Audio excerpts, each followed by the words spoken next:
morning, good afternoon, and good evening, everybody. Thank you for tuning into another Supatease video, and we're going to be doing another weekly PvP data analysis, taking a deep dive into all of the specializations and which ones are looking like the top performers for the end of Midnight Season 1. We just had patch 12.1 announced with significant class changes, and I do intend to upload videos of those individual specializations, the changes that are applying, my thoughts on them, where I think they're going to improve the class, maybe where there might be some holes potentially for them as well. So if you want to make sure you're staying up to date with news related to World of Warcraft, educational and entertaining content, then make sure to smash that subscribe button. Your support is greatly appreciated. But let's look at this current patch and everything that's going on. Obviously, there were no class changes, but I think some specializations are starting to get some traction when it comes to competitive PvP. We're going to be looking at mostly kind of solo play content in this video as opposed to kind of more organized or tournament level play,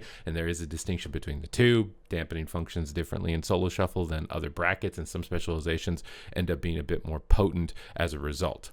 The first thing that we look at here is we're looking at 1800 rating and above. So these are specializations that are most likely going to be able to secure you some of those juicy rewards like the Weapon Galaxy enchant, the elite sets, and everything else that's included. Retribution Paladin continues to reign supreme. And what's interesting about this is it lost a lot of its one-shot damage. They gutted a lot of it out. Most Ret Paladins are re-rolling to Herald of the Sun now, but they still do good overall damage. Honestly, feels like a very healthy change for Retribution Paladin, and they compensated you a lot with off-healing. I think off-healing is carrying you. If you're not using Eternal Flame, you're probably going to get eternally flamed by your healer because it does a lot. You're basically more of a support role, but you do good damage overall still, and you still have major defensive cooldowns that a lot of other specializations don't have as far as utility with Divine Shield, Lay on Hands, and Spell Warding. And even though you've been probably targeted the most with nerfs out of almost all the specializations, I want to say, over the weeks, still the number one spec. And I think that it's very forgiving spec, very straightforward. You can just kind of smash buttons and do effective damage. It doesn't have any sort of nuance or complexity in that regard. The nuance comes into its utility to do with its teammates, which a lot of Retribution Paladins ignore and can still kind of get decently high rated. But if you do incorporate it, you're going to be an absolute monster on it. So it would be it's my one, number one recommended spec. Most of the time, anybody that comes to my live stream and asks me, what should I play? I'm new at PvP. I'm trying to get an elite set. Most of the time, 9 times out of 10, I tell them Ret Paladin. It's gotten to the point where they're like, something other than Ret Paladin. So I've tried to come up with some answers that weren't just Ret Paladin, but I think those are the main reasons for it. Arms Warrior is still in a very healthy position. And what's interesting too as well, moving to 12.1, is I think Warrior's probably going to get even better because I'm so happy they're finally nerfing the snares. And that's one thing that was definitely impeding Warrior and a lot of melee cleave viability. I think melee cleaves in general will be going up, but in the current patch, Warrior's good just because it does phenomenal damage. What's interesting though is it still does have lobbies that can be very challenging. You get a large map with 3 ranged DPS and not really be able to connect anything and be quite miserable. And it still has such a high representation, even despite that. Which is very interesting. Whereas on Ret Paladin, for the most part, I never feel like there's a lobby where I'm just gonna go 0-6 guaranteed, even in full wizard lobbies on big maps. But Arms Warriors do have that, and it's still so popular. It does great overall damage. It's got good build variety as well, which is nice between Colossus and Slayer. Colossus is better for survivability. I think Slayer is honestly a bit better overall for sustained damage, which can be a lot better in solo shuffle. So the build viability there is definitely a lot better. I think Arms Warrior is just usually a very popular specialization whenever it's even remotely good, and obviously it's very strong right now on ladder play, which is leading to this. But you should take it the caveat that there are lobbies where you might not feel like this representation is indicative of your potential success. Unholy DK is still in 3rd. You guys are still holding at a top level, which is very surprising to me because Ret Paladins and Warriors generally crush your hopes and dreams. And you're one of the specializations that also got nerfed, patch after patch after patch, and you're still in a very good position. I think melee DPS really across the board. I think Ret Paladin's padded a bit because everybody talks about it being the easy spec, so everybody's playing it. That's one of the reasons it's so high, but it's also just because it's so good. But melee balance is pretty good across the board when you look at it. And some of these I think are definitely underrated. But Unholy is a really good pick at the moment. Just solid. You just got to be careful with Chains of Ice into a couple of these melee DPS, and you can definitely do well in the shuffle bracket. Subtlety Rogue has taken the number 1 rogue position this week. which is very interesting. Considering I think a lot of people are considering Assassination to be the best. Outlaw is surprisingly falling off really hard. Again, I think this comes down to a difficulty thing as opposed to a viability thing. It's coming down to like how much effort do you have to put in versus how much reward do you get. I think Subtlety Rogue is a little less effort, a little less twitchy, a little less arthritis in the hands than an Outlaw Rogue, which is maybe why Outlaw Rogue is falling behind, because Outlaw Rogue is still really strong. It's still very strong. I mean, we saw it won both tournaments, and even though it's Shuffle, it's still really strong in Shuffle. But Subtlety Rogue is a lot more straightforward, just guaranteed stuns, off DR, very good lockdown, still has really good damage. I've really been enjoying mine. It's still a great pick. Windwalker Monk, I'm honestly surprised. I would expect it to be higher, but I think one of the reasons it's not is defense. It can have moments where it just absolutely explodes, especially in Shuffle, where it's a little more uncoordinated. So you got to be a bit more premature with your cooldowns, preemptive with your cooldowns. When you get into the mix there, just activate Karma when they're using cooldowns. Don't be greedy. Have your portal down to escape when necessary, because his damage during Zenith, I want to say, is the highest of pretty much any class in the game. Especially if you get like a double tap Rising Sun kick with 2 in a row with a proc. It can just KO people 100-0, but it's obviously doing really well still because this is more than a healthy margin of representation. Enhancement Shaman is still doing very well as well. It's got multiple builds with Stormbringer and Farseer, or Totemic. Totemic's a bit more complex. Wouldn't recommend it if you're trying to just go after some early rewards or it's the first time you're logging on Enhancement Shaman. You probably want to stick to Stormbringer. It's just a bit easier with just spamming Storm Strike as opposed to juggling more keybinds, as well as positioning and all the cooldown management that Totemic comes with. So take your build recommendation there depending on your skill level. But it's just very good, solid pick, great option. Would recommend it at the moment. Havoc Demon Hunter is another specialization that I think is very much so underrated, especially if you're not playing the Rain from Above PvP talent where you soar up into the air and spam Fel Lances onto people. As stamina is increasing, abilities that do % health damage are also scaling with those basically exponentially compounding interest there, and it does an insane amount of damage with it. So it can force cooldowns during that Rain from Above window, and then use Metamorphosis and kind of dunk on people. So Havoc to me is very good specialization. I think it's probably getting outshined at the moment from Devourer, which I would say is better, but Havoc is still really good.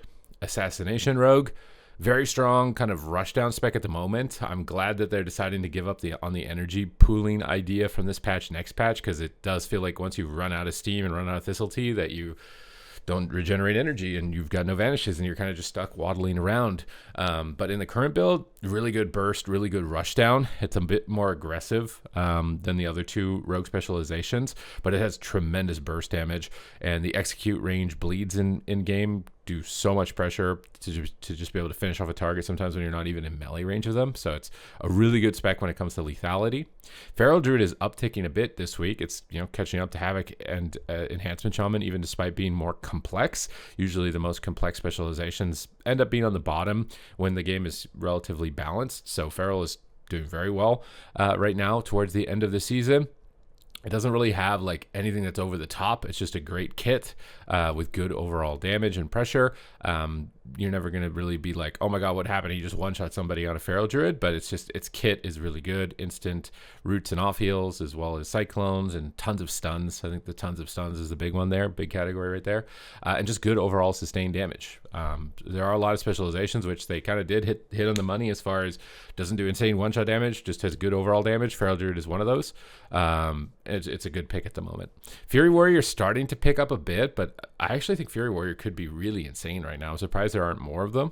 Out of the few times that I've seen them pop up in my lobbies, they're always doing like 2 or 3 times the damage of everybody, and they're absolutely crushing.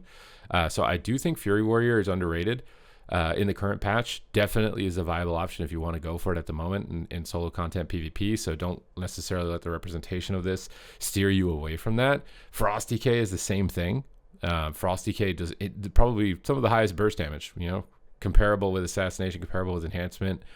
Just absolutely demolishes people. So like Frost Decay, Fury Warrior, I think these are specs that are just underrated at the moment. Maybe it's because they're not the most popular versions of their class, right? Maybe people who play Warrior just prefer arms when even if it's equal over Fury for an aesthetic reason or something like that, or a rotational reason, similar to Frost Decay and Unholy Decay, because Frost Decay is very much so powerful at the moment.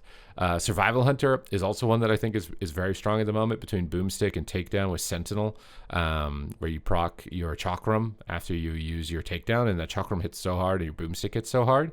I think it does really good damage. I think it's just Marksman and BM Hunter are either easier, or just by being permanently ranged, it can be a bit more accessible. But Survival is a sleeper spec at the moment. I think it can do really well. Also, things that are underrated are things like Tracker Net PvP talent. I think it can do very well into Rogues, as far as like shutting them down in the opener. Definitely an underrated spec. Does feel like it lost quite a significant amount of utility relative to its previous iterations in the War Within and Dragonflight, which is the only downside at the moment. But as far as throughput viability, you can 100% make it work as Survival Hunter. And then finally, Outlaw Rogue here at the bottom of representation of melee DPS, which is debatably the strongest spec in the game in the hands of the best players. And that's with the caveat, I think, with Outlaw Rogue. If you're not the best player, might not feel that way. So take that with a grain of salt. Go into it with that expectation. If you're going to be an Outlaw Rogue, it's going to take some growing pain initially. But if you do become great at it, I think that Outlaw Rogue is actually a monster in the current patch, and melee DPS balance across the board is probably the best of all of the different categories. So you can pretty much go on any of these and I think kind of crush it, have a good time, and enjoy the end of the season and really work towards any of the rewards that you are aiming to get. Now let's look at range DPS for the past 7 days and see how things may have pivoted, how things have shifted. Obviously, mages have remained dominant and hunters have remained dominant for most of the season. I'm kind of expecting that to remain true, but it's entirely possible that some other specializations are starting to claw their way up, and that is what the graph is showing. So Frost Mage still most dominant. It's just the most talked about specialization as well. I think it is over the top as far as its defensive power, its crowd control. Very curious to see where it lands next patch, because it's probably getting nerfed the most of any specialization. But towards the end of the season, very well-rounded spec, although if you don't know how to set up your Ray of Frost, you might not feel very powerful. And if you don't know how to use Ring of Frost as well to cut a lot of these pets and avoid a lot of these hunter damage, it can be challenging to survive in kind of shuffle situations where you don't have a rogue babysitting you. But it is obviously a very powerful specialization to see this many people still playing it above 1800 rating. Beast Mastery and Marksmanship Hunter are neck and neck with each other. I've been saying this with past couple of weeks playing my BM Hunter, that feels like it's kind of fallen off a little bit. It doesn't seem as intimidating, whereas Marksman just has the biggest one shot from range DPS, probably almost of any spec. I say that with Devourer right next to it, as kind of the caveat. But Marksman is big burst, BM Hunter is all sustain, and that's the identity difference between them. So if you want to play something that's kind of consistently building pressure throughout the game, because Beast of Wrath is such a low cooldown, that's basically up the whole game, BM Hunter is a better pick. It's a bit easier also when you're getting attacked, because it's still very easy to do damage. Whereas Marksmanship Hunter, you might get overwhelmed as a newer player because you can just get stunned and disarmed and feel like you can't get away from attackers. But once you've mastered its mobility and how to get its damage off effectively, it absolutely KOs people. So it's got more carry potential in my opinion. And then Devourer Demon Hunter just has, it can play every single build. It can play Collapsing Star builds and KO people for 400,000 burst damage.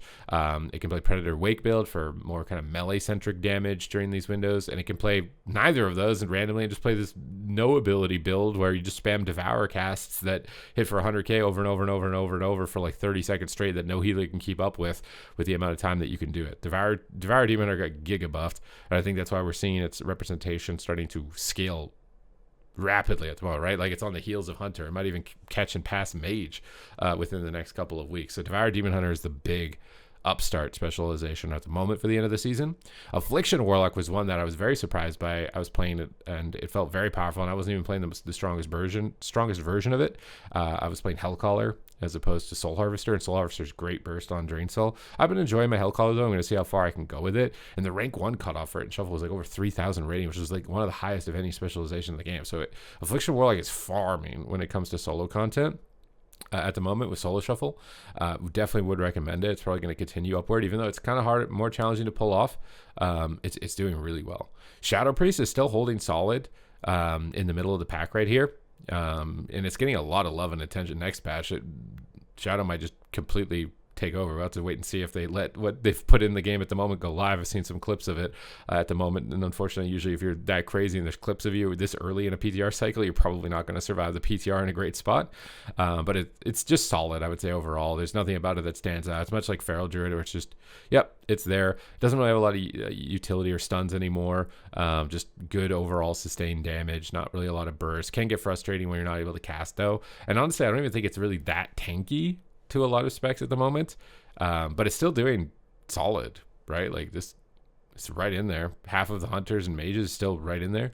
Elemental Shaman starting to rise up a bit. I've been focusing on this. It's actually my main for the patch, the spec that I'm going to try and go for rank 1 titles on. I've been enjoying it. Can struggle a bit into melee DPS. I've learned recently that you just spam Flame Shock even if the target already has Flame Shock on it, because Voltaic Blaze just does a lot of damage and makes your Lava Burst AoE. So my damage overall has improved a lot after just making that one tweak.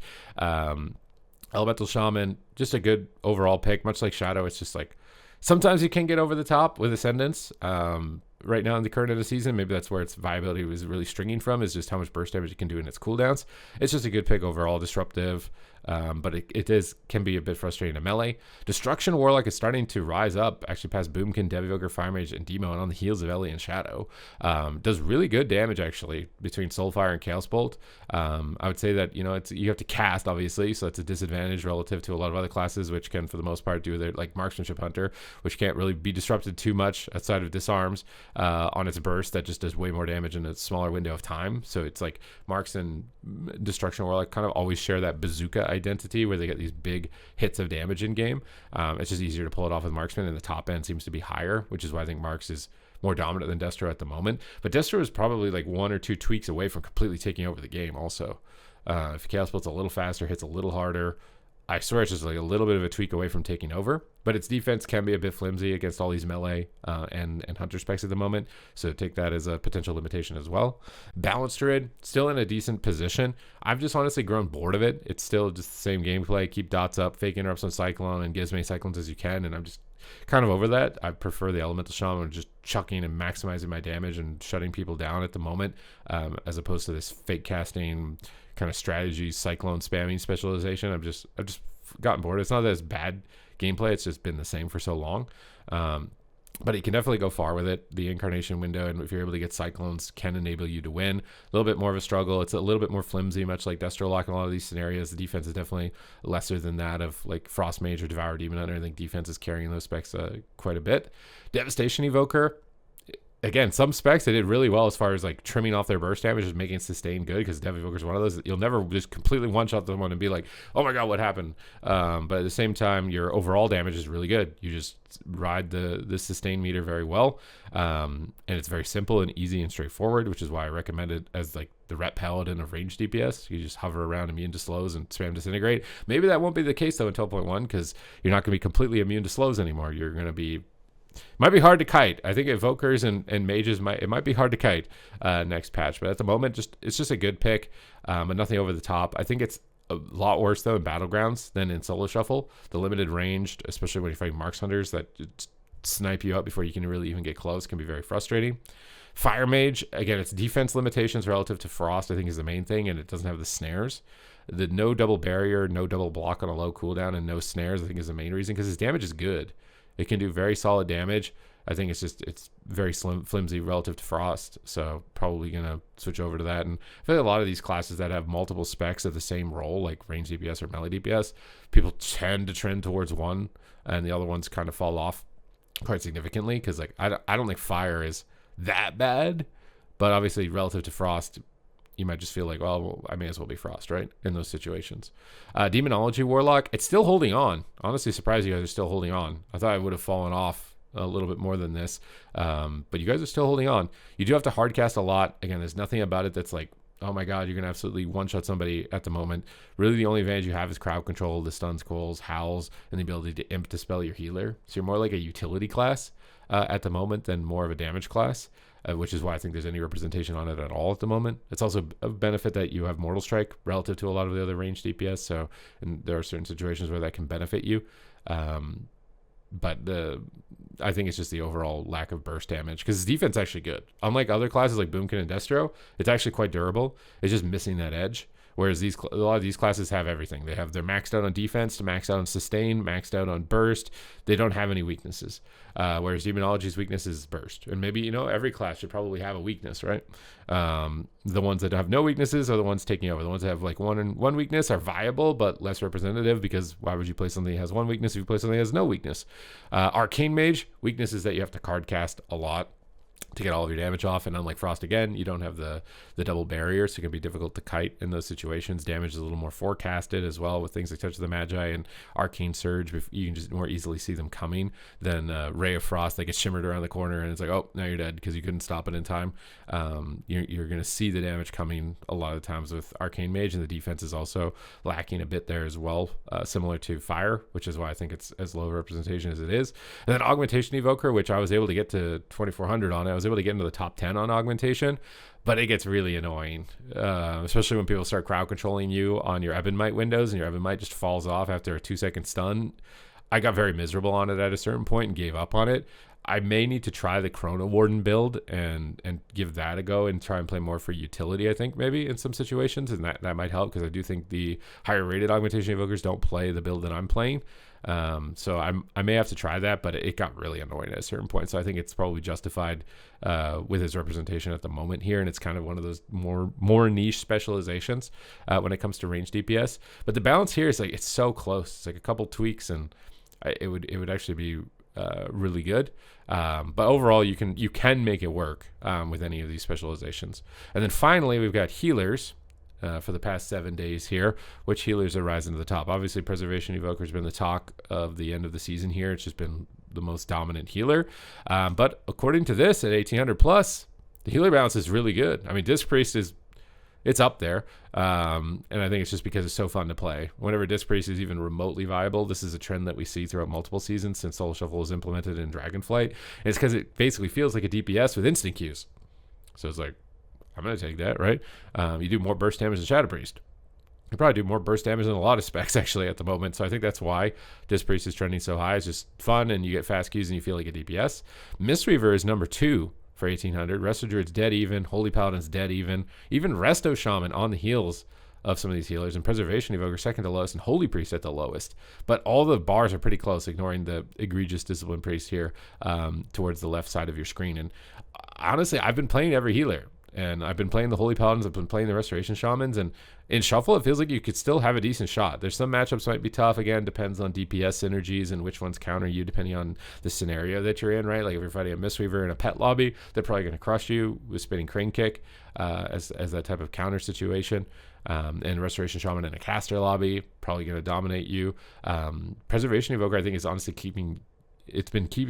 been kept in check by Discipline Priest. I think the tools that Discipline Priest has to avoid its crowd control, pressure it can put out, it can play a bit more passive from range, it can kind of out mana it in some cases, is kind of keeping it in line. So the balance when it comes to solo play for healers, it's pretty good across the board, which is why honestly I think that the queues have been pretty healthy even towards the end of the season here, despite maybe some of the range DPS balance discrepancies. And I think it's a very minor amount of imbalance that could be trimmed together to like try and make the season as perfect as possible, but it looks like they're probably more focused on 12.1, so I would kind of doubt there's going to be any more changes. I think this is just going to kind of be what it is as the season rides out from this point. But I hope you guys enjoyed this discussion and breakdown. It's helped you get an idea of what you might want to be going after. Maybe you're coming over from Mythic Plus, you got all your titles, you want to try and go for some PP rewards, because right now is probably the best time to do it up until the end of the season. And I just want to give you an idea of what the meta looks like, what specializations are solid for what type of player you are, and to get you into the mix as soon as possible. So thank you guys very much for watching the video, and I will see you in the next one.